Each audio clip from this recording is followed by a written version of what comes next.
Assalamualaikum warahmatullahi wabarakatuh.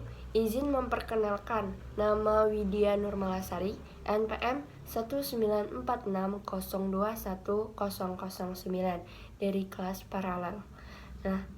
Di sini saya akan menjawab pertanyaan yang diberikan oleh Bapak Budi Kurniawan selaku dosen dari jurusan Ilmu Pemerintahan, Fakultas Ilmu Sosial dan Ilmu Politik, Universitas Lampung. Tugas ini diberikan sebagai ujian akhir semester. Di sini saya terlebih dahulu menjelaskan tentang definisi dari kebijakan fiskal. Kebijakan fiskal merupakan tindakan yang diambil oleh pemerintah dalam bidang perpajakan dan anggaran belanja negara dengan tujuan untuk mempengaruhi pengeluaran agregat ekonomi.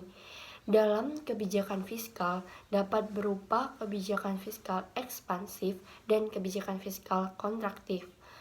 Kebijakan fiskal ekspansif adalah kebijakan yang bertujuan untuk meningkatkan output perekonomian, sedangkan kebijakan fiskal kontraktif yaitu kebijakan fiskal yang bertujuan untuk mengurangi output perekonomian. Oleh karena itu, kebijakan fiskal juga merupakan instrumen stabilisasi pemerintah. Lanjut di sini saya akan membacakan soal yang diberikan oleh Pak dosen, yaitu jika Anda diminta Menteri Keuangan untuk memberi rekomendasi kebijakan dalam rangka mengentaskan masalah COVID-19 di Indonesia dari sisi kebijakan fiskal, apa kira-kira rekomendasi kebijakan yang menurut Anda paling prioritas dari sisi kebijakan keuangan atau fiskal?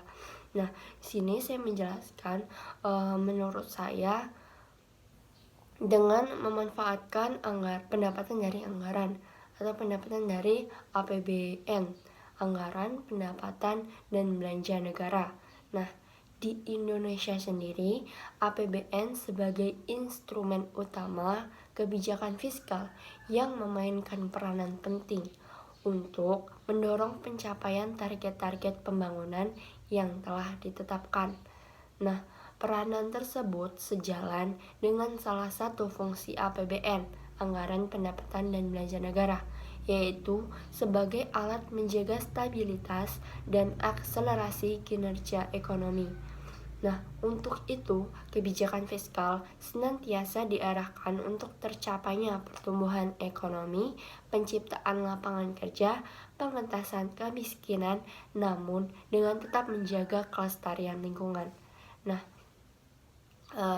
Dalam menangani wabah dari pandemi COVID-19 ini, menurut saya dengan memanfaatkan anggaran pendapatan dan belanja negara yang menjadi sumber utama untuk mendanai penanganan dan pencegahan virus corona.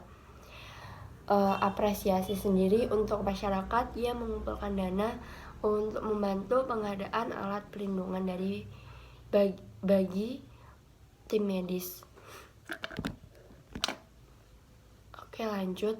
Di sini saya akan menjelaskan yang dijabarkan oleh Kementerian Keuangan tentang alokasi dana pada pandemi virus COVID-19 ini.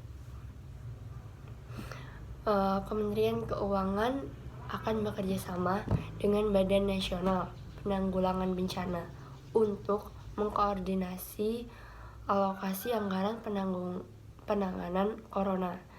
Di sisi lain, pemerintah juga akan memproses keputusan Presiden untuk memperkuat landasan bagi kementerian atau lembaga dan pemerintah daerah untuk merealokasi anggaran untuk pandemi corona. Kementerian Keuangan ini menjelaskan anggaran kegiatan yang dapat direalokasikan, antara lain belanja barang yang tidak mendesak, serta belanja modal yang bukan prioritas dan belum ada perikatan. Nilai anggaran yang dapat direalokasikan untuk penanganan COVID-19 mencapai 5-10 triliun. Kementerian Keuangan ini telah menyiapkan langkah-langkah realokasi anggaran tersebut dengan mempercepat proses revisi dari 5 hari menjadi 2 hari dan melakukan penelaahan secara online. Kemudian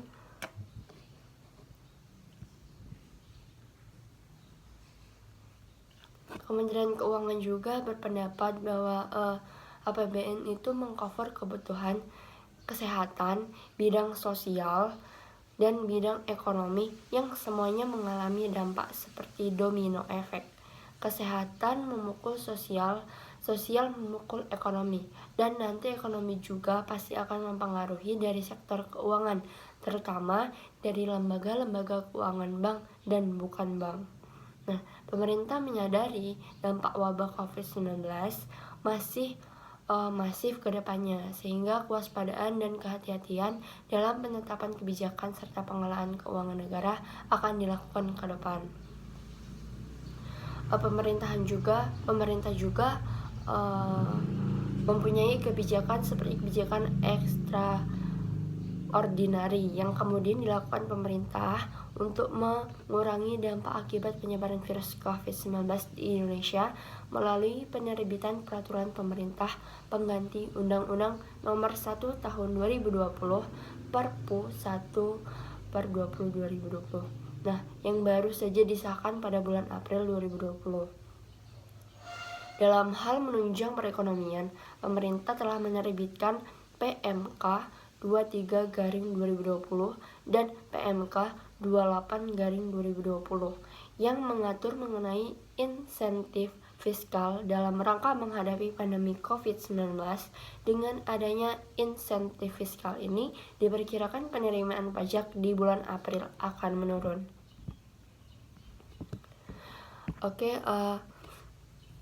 Akhir dari pendapatan pemerintah juga itu dia berharap bahwa penundaan ini harusnya dapat membantu arus kas perusahaan sehingga perusahaan dapat terus menjalankan usahanya.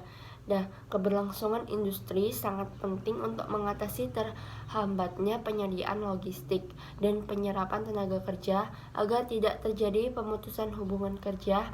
Selain itu, pemerintah juga telah mengantisipasi keadaan kahar ini dengan berbagai kebijakan yang relevan, seperti relaksasi aturan impor untuk bahan baku pembuatan alat kesehatan. Nah, dikutip dari Kementerian Keuangan Republik Indonesia, Direktorat Jenderal Pembendaharaan di Jakarta, dalam acara Rosi yang disiarkan oleh Kompas TV Kamis tanggal 14 bulan 5, Menteri Keuangan Sri Mulyani Indrawati menyampaikan bahwa dengan diundangnya Perpu Nomor 1 Tahun 2020, APBN diharapkan mampu mereformasi keuangan negara dengan tepat, sekaligus tetap akuntabel dan prudent dalam penanganan dampak COVID-19 di Indonesia. Keuangan negara juga diharapkan membantu semua aspek kesehatan, sosial, dan ekonomi yang mengalami tekanan. Demikian disampaikan Menteri Keuangan dalam acara bertema menyelamatkan ekonomi dari dampak pandemi yang dipandu oleh Rosyana Silahi tersebut. Nah, pemerintah telah menyiapkan berbagai program baik untuk kesehatan perlindungan sosial maupun untuk dunia usaha serta menjaga stabilitas sistem keuangan. Namun, terdapat kekhawatiran akan adanya penumpang gelap yang memanfaatkan kebijakan-kebijakan pemerintah. Untuk menghindari dan meminimalkan hal tersebut, Menteri Keuangan menyampaikan bahwa semua kebijakan dan program yang dijalankan oleh pemerintah dapat diawasi oleh siapapun, mulai dari tingkat bawah, yakni masyarakat secara langsung, juga pelaksanaan program dan beberapa lembaga seperti BPK, Inspektor Jenderal, BPKP, bahkan KPK. Menteri Keuangan menambahkan bahwa pemerintah selaku pengambil kebijakan juga diaudit, dikritisi, dimonitor, dan diteliti. Nah, lebih lanjut untuk menjaga kepercayaan masyarakat, maka pemerintah berusaha mengedepankan transparansi, menyampaikan informasi yang benar, dan menyampaikan pilihan-pilihan kepada masyarakat atas kebijakan yang diambil. Nah, Menteri Keuangan juga menyebutkan bahwa Indonesia dapat belajar dari berbagai negara karena saat ini kebijakan extraordinary juga diambil di banyak negara. Bahkan sampai saat ini belum ada negara yang secara pasti mengetahui kapan COVID-19 akan berakhir.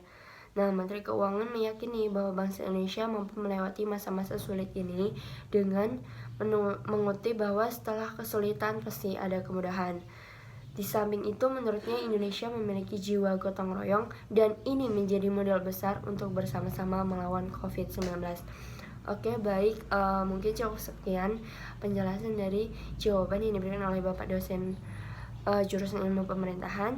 Maaf jika ada salah kata. Stay healthy, stay safe, and stay at home. Terima kasih, sekian, dan wassalamualaikum warahmatullahi wabarakatuh.